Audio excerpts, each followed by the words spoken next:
like being raised by Michael Jackson? That's not many people can say that.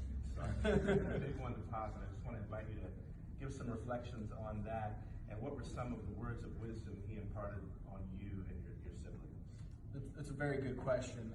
I'm asked that a lot, especially around a lot of my dad's fans, as to what it was like to be raised by what a lot of people know him as the King of Pop.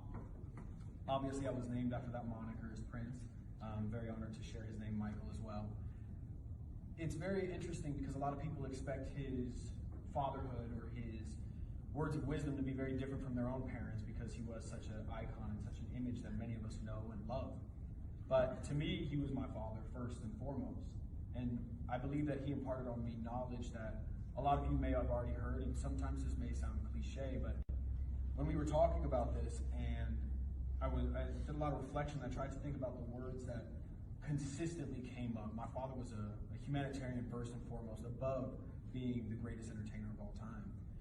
And I tried to think about the words that really resonated within my own life and what I kind of lived my life by.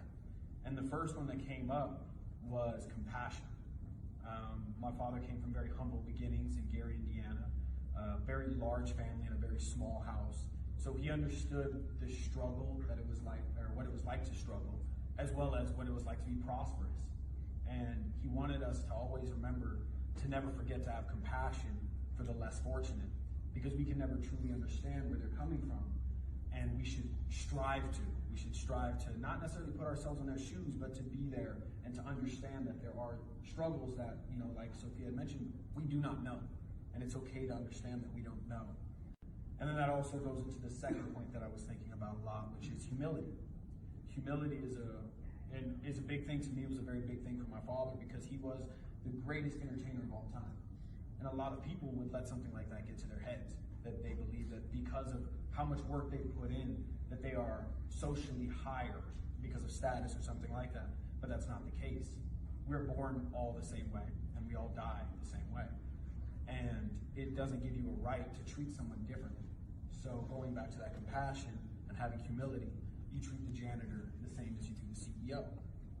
And then finally, with that humility, is you have to understand you don't know it. No matter how smart, how well traveled, or how educated you are, there's some things you just don't know. And that's why the strive for education, and not necessarily formal education, but just the desire to learn. It can be about history, it could be about social and cultural differences.